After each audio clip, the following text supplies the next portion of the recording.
প্রথমে আমরা পানি নিলাম, কিছু পানি নিলাম, হয়তো তরলটা একটু ঘন, তো এটা পানির সাথে মিক্স করব। হয়তো আপনারা ভাববেন যে আমরা এটা ফেক ভিডিও বানাচ্ছি। এই দেখেন, এটা হলো সাবিক্রন। এই ওষুধটা ঢালবেন। এই দেখুন আমরা ঢালছি।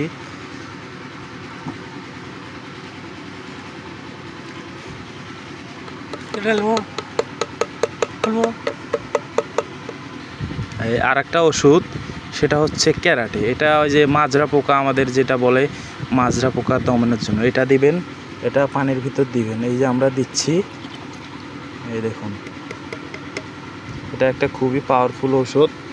তো এটার সাথে আর একটা ভিটামিন দিতে হবে, সেটাও মাজরা পোকার উপকার, অথবা ভিটামিনটা ধানেরও অনেক উপকার হয়। তো আমরা এখন দেখাবো সেটা।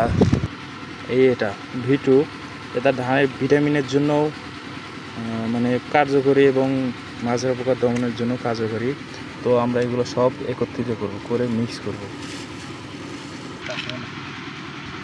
খুব সুন্দর। সব একত্রে আমরা মিক্সার করে নেব। এই দেখেন কি সুন্দর হয়ে গেছে। মনে হবে এগুলো দুধ, আসলে এগুলো দুধ না, এগুলো হচ্ছে ওষুধ। এগুলো আমরা দেখেন এখন জমিতে প্রয়োগ করব।